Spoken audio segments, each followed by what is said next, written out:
These days, anyone who shops at a grocery store comes out feeling robbed. Just last week, I tried to buy some cheese and my bank called to ask if my credit card had been stolen. But what if your experience was different? Picture this: walking down the aisle of a store where basic staples like bread, butter, and meat are affordable, where there are healthy pre-made meals, the food labeling is accurate, and much of the produce is locally grown, where you don't need to collect coupons because you know everything's already on sale. That's because it's a public grocery store owned by all of us. Sound implausible? We already have publicly run schools, hospitals, libraries, community centers, and buses. Why shouldn't food be provided in the same way? Instead of president's choice, imagine if we had the people's choice.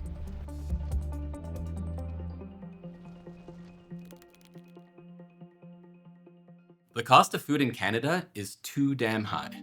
Take a look at this. From 2020 to 2024, prices rose by over 25%. 1 out of 4 Canadians can't afford enough food, and among Black and Indigenous peoples, that rises to 40%. According to some polls, Canadians are most worried not about the price of housing or gas, but about groceries. Here's why. 80% of all food retail is controlled by just 5 corporations. That's an oligopoly. They fix prices. They price gouge under the cover of inflation. And in remote areas, they engage in full-scale extortion. Meanwhile, what has the Canadian government done to lower prices? They've tried asking corporations nicely. I am pleased to have seen the constructive tone of the discussion. Good luck with that. They've also tried inviting foreign multinationals into Canada. I'm starting to make calls to some CEOs around the world and say, hey, have you looked at Canada lately? Here's the issue. When a dish is too salty, you don't add more salt. The problem of unaffordable food was created by the market, and you don't solve market failure by adding more market. What we need instead is a bold solution. Here's what public grocery stores could look like. They would be operated by provinces or municipalities and initially be funded by tax revenue or municipal bonds. Once they start generating revenue, the profits would not line the pockets of wealthy CEOs. Instead, they'd go toward ensuring quality and affordable food. These stores would plant roots in disadvantaged neighborhoods, from downtown cores and suburban stretches to rural townships and Indigenous communities. Don't believe it's possible? They already exist, and they work. Take a look at Mexico, which has a network of almost 30,000 public stores, one of the largest grocery chains in the world. They serve rural populations and cities, providing essential goods at subsidized prices to Mexico's poor.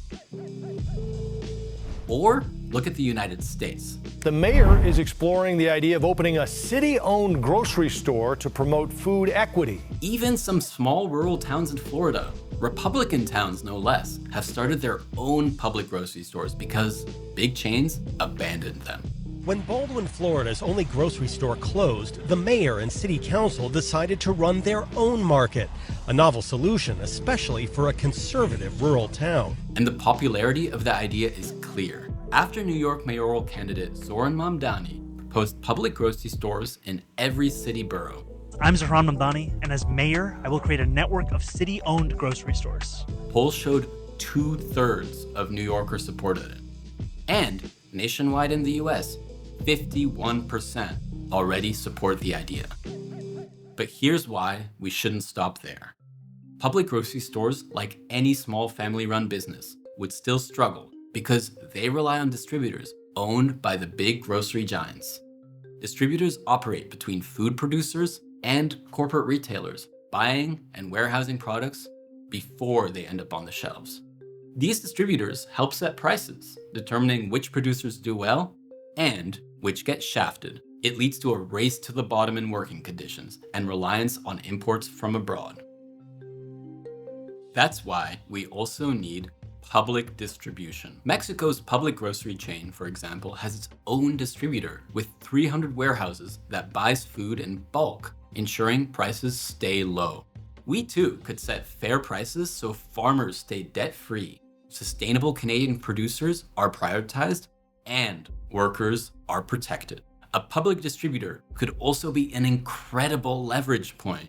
Besides supplying public grocery stores, it could also supply food to other public institutions like schools and hospitals. It could even supply new public cafeterias like in France. What you're looking at is the Resto U, university restaurants where students can get a nutritious meal for less than the price of a bag of chips. All of this would amount to a new public food web, which would be more resilient to shocks during a climate disaster or supply bottlenecks during a pandemic. We're not replacing corporate supermarkets, but we need an alternative so that everyone can eat well without going broke. Imagine this, it's 2030 and you're walking into your local public grocery store. The prices haven't changed in years. Your neighbor works behind the deli counter, earning a living wage. The community bulletin board shows how last month's profits were reinvested into expanding the store hours. You could still shop at Loblaws if you wanted to, but why would you? Here you feel part of a community. How did it happen?